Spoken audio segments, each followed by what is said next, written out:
Hello there everyone, this is Marcbrightside, and welcome back to Yume, Nikki. Bit of a long one this time. We're going to be making some more progress in the White Desert, the area we touched on in the last video, as well as picking up a few effects, some of which are, well, one is very easy to forget about because it's not really important, we just want to get it out of the way now, and a couple more significant and hard to come by effects. So we're going to start off by going into a new world actually from the Nexus, and it's a door that you could probably see standing out a little bit compared to all the rest. I'm of course referring to this flashing neon door here. Appropriately, this is the Neon World. The Neon World is probably the least threatening area in the game. It's full of colourful, abstract looking creatures, happy music, bright colours. This is a nice place. If I had to live anywhere in this dream world, I would live here. I like it here. If you follow the path that I take through here, you can find this parrot, which stands out a little bit compared to all the other creatures in the Neon World, in that there's only one, for starters. I mean, there are hundreds of these trash bag monsters and the wiggly things. But if you can find that parrot and interact with it, it will give you an effect. This is quite an easy area to get lost in. I had a failed recording of this where I wandered around this area for about 2.5 minutes. Because I forgot my way. I actually forget to demonstrate the neon effect in this video. What it does, basically, is it makes you glow like something that glows. I can't think of a comparison, give me a break here. Creative writing! It makes you glow and it allows you to change the background colour of the scenery, so it's really not important. Anyway, going back into the graffiti world, the very first area we went to in the game actually, you want to follow the same path that you took to the bicycle and then go down the middle of the monkey face. And if you keep going downwards, you'll eventually find this kind of subway station. There are a lot of entrances that look like subway stations, but if you go into the elevator, we'll arrive in the mall. And there are two escalators here, one of which is sometimes blocked by a traffic cone, and I'm not entirely sure why. Other times it's not. I think it might have something to do with... actually, no, I don't know. If anyone can tell me, then I'd appreciate that. Anyway, in the mall, there are a few things that we can do. It's populated by kind of humans. When you talk to them, they make hissing and rattling sounds, and their head moves up and down like E.T., so I don't really know if you can describe them as human. Maybe this is what all people look like, and I'm the insane one. I wouldn't know. They're kind of creepy, though. Also, the music in this area is very, very loud, so I'm probably going to have to lower the volume in post. It is very, very loud. But there are two areas of interest in here. There is a room to the far right and a room to the far left. I kind of got a bit lost here. It's not the easiest area to navigate because there are no landmarks.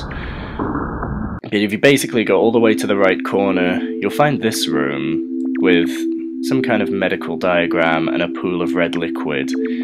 And this little tower guy, and you want to be careful here because when you interact with him, he tips over. But the problem is he's not actually counted as being dead, he just won't move. So if you tip him over when he's in the doorway and you don't have the knife, then you're stuck. If you don't have the knife, I don't think he'll move with the cat when you tip him over. I think the only way to get him out of the way is to stab him. So be careful there.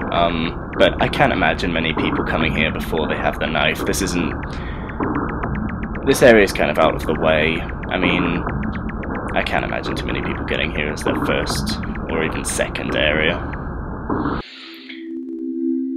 That picture on the wall, the one on the left, has always bothered me for a lot of reasons. One of the many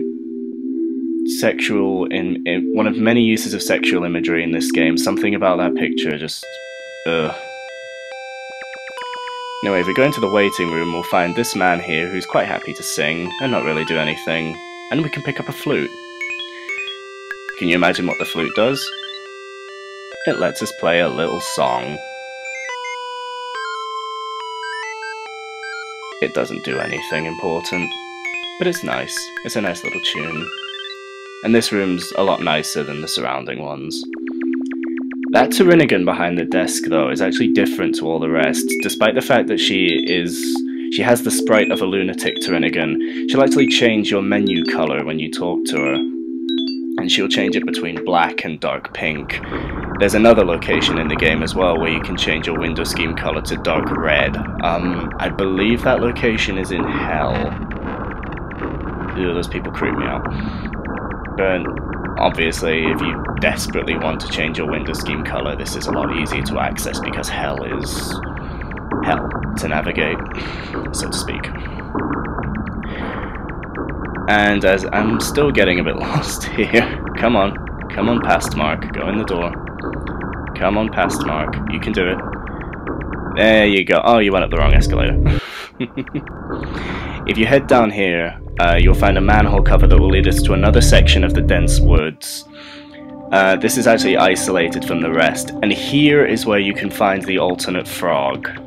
Not in that other section, despite what everyone seems to think, or say, or whatever. And if we go to the bottom of the screen down here and look, we can actually see the dead man that we interacted with before. So, there you go, proof that they all link together. If we go all the way to the end, however, there's a jellyfish, and talking to him will take us somewhere special. This is the teleport maze, otherwise known as the frustration chamber. It's Sabrina's gym. There's nothing else I can really say about it.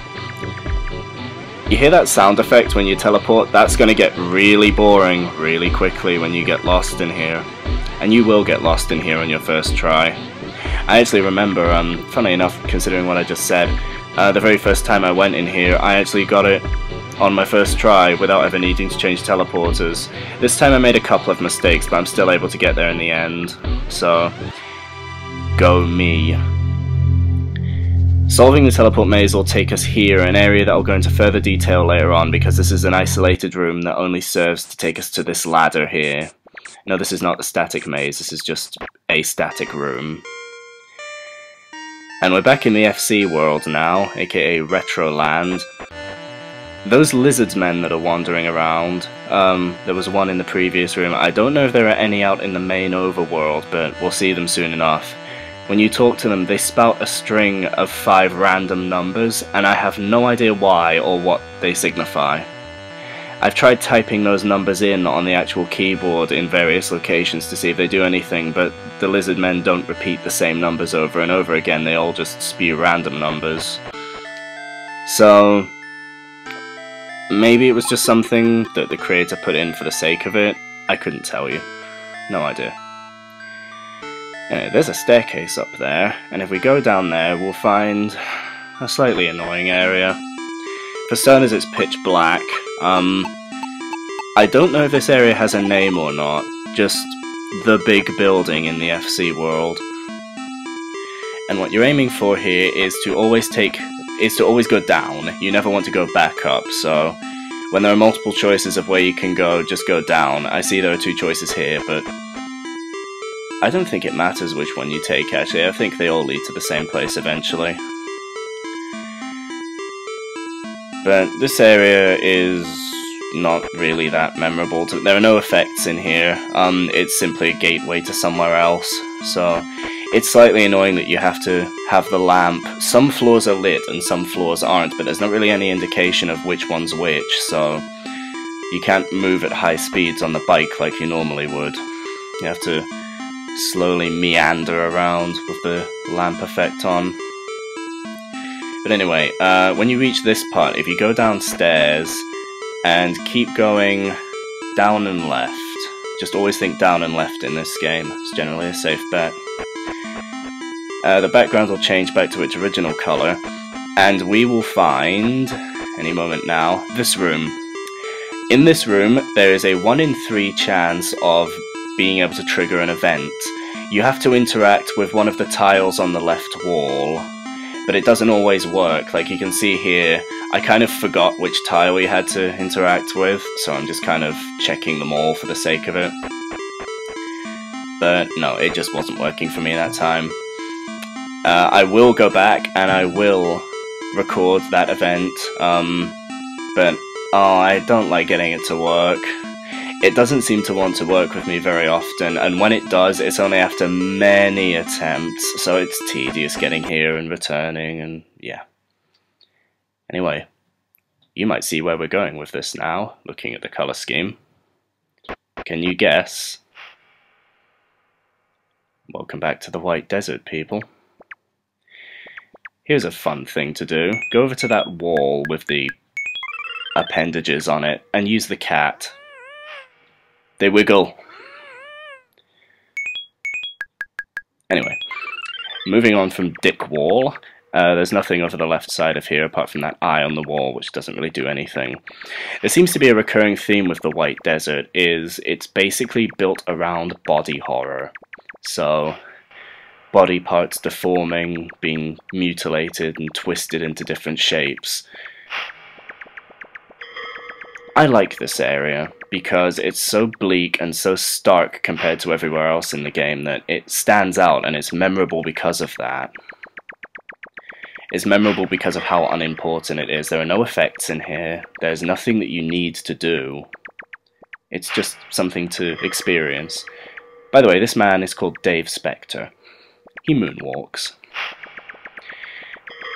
This tunnel here, in order to make anything happen here, you have to kill Dave Specter with a knife, and then enter through either the left or right passageway, and two different things will happen depending on which way you enter. Well, one of two things.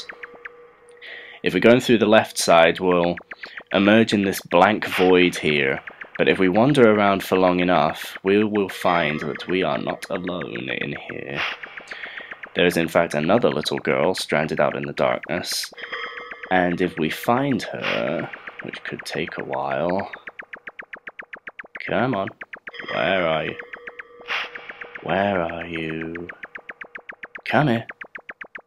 There we go. We will find her. Let's go talk to her and say hi. Yeah. Her name is Mono, and if we interact with her, she will fill the screen with a very smug-looking face, and then leave, and she'll teleport somewhere else. That's about it, really. For some reason, the fanbase really likes that character. I don't see why, myself. Baffling. Just a smug, smarmy little bitch. Anyway, if we go through the right side after we've stabbed Dave Specter, then we'll emerge in here with the white fires and red pipe things in the background. And if we continue on left, well, there's this. I think you can stab those and they twitch as well, which is disconcerting. We'll find this elevator, and if we go in here and wait a few seconds, this floating bloodied head will appear, and if we wait in there for too long, the game locks up. Huzzah. Every version of the game I've played, if you wait in there for too long with that floating head on screen, then it just crashes. Sigh. One thing I forgot to show in the teleport maze is these telephone-looking creatures.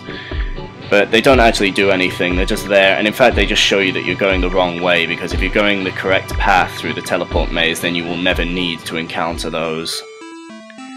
One other thing I found on making my way back to try and get the event to work again was this thing, which I've never seen before. I don't even know what to interpret that as. Because of the things on its head, I saw it at first as like a ghost rabbit thing, but looking at it now, it looks more like a lampshade of some... I don't even know what to look at that as. It's just confusing. You can't interact with it, you can't stab it, you can't do anything with it. I never knew that was here. I'm fairly certain I've seen another one somewhere else in the game, but I'm not too sure.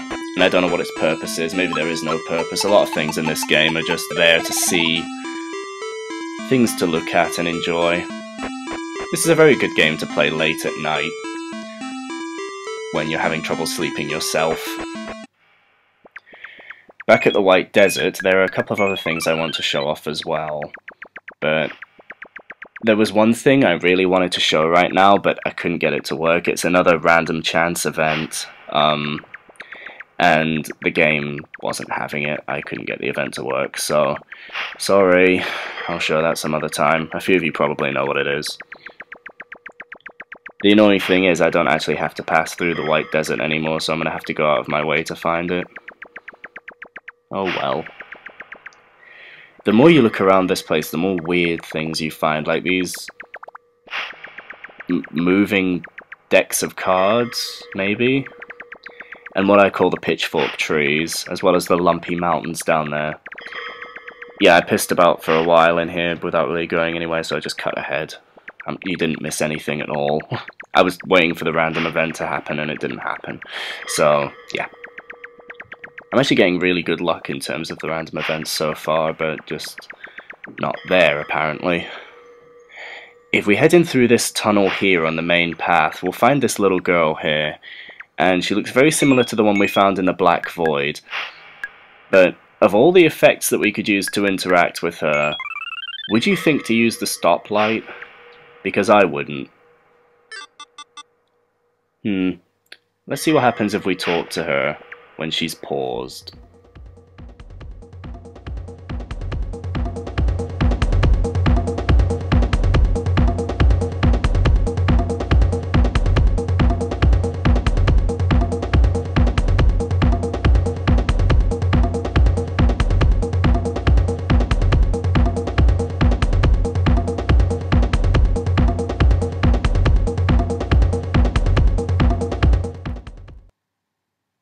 You stay the fuck away from me.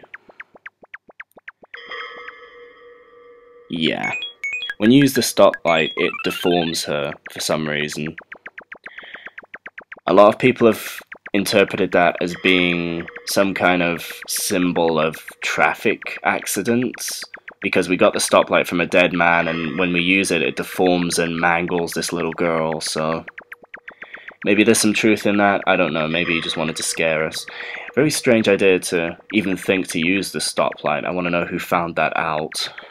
Because of all the effects to use on her, I would have either tried the cat or the knife. I mean, they're generally the go-to ones. But I imagine there was someone out there who just tried every effect on every creature in the game to get a response. You poor miserable soul. Oh, Dave Specter, what is wrong with you?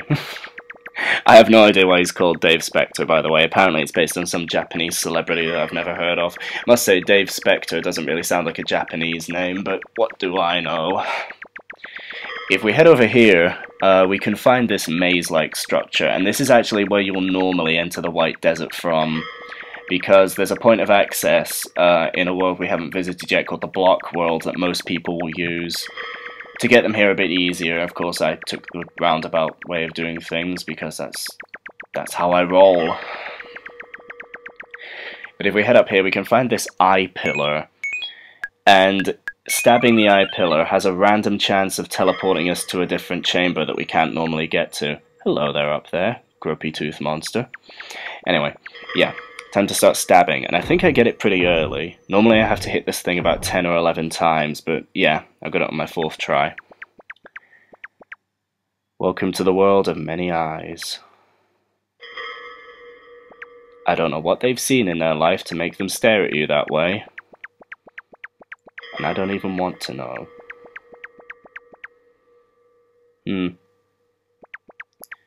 Apparently you can stab the pillar to get it to teleport you back, but I've never been able to get it to work, so...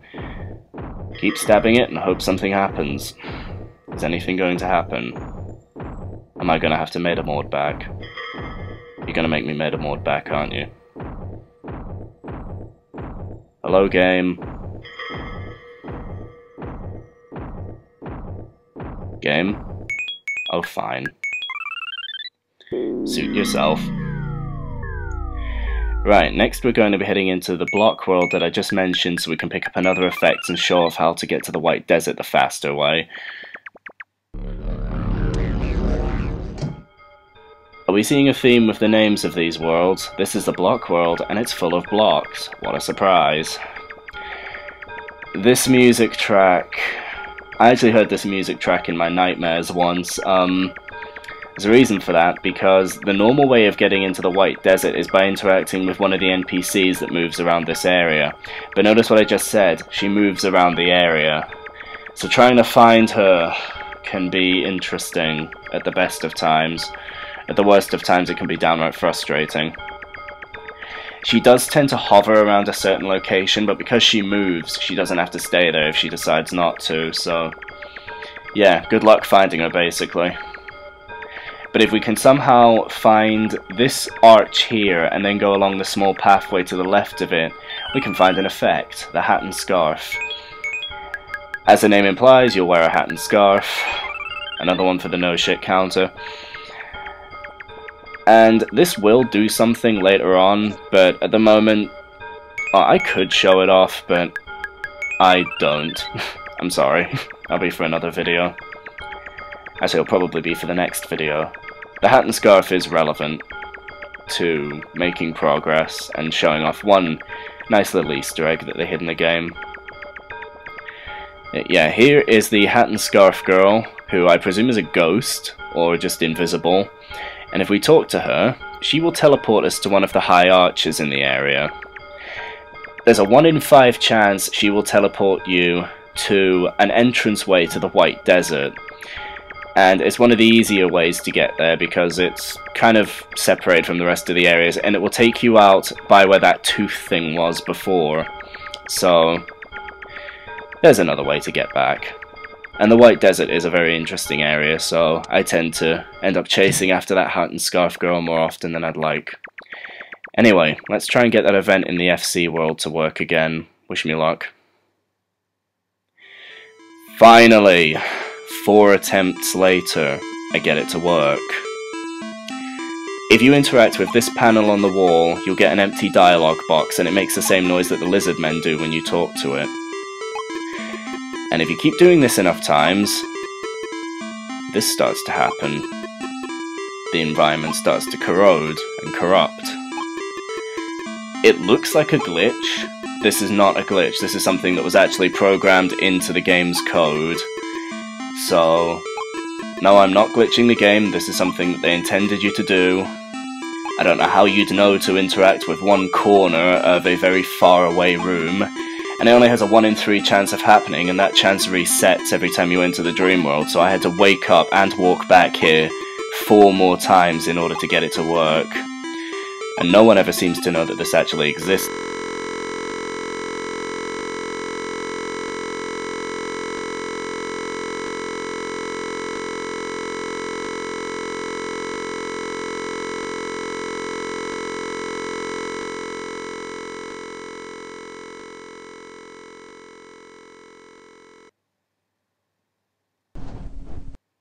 This has been Marcbrightside, and we will see you all next time.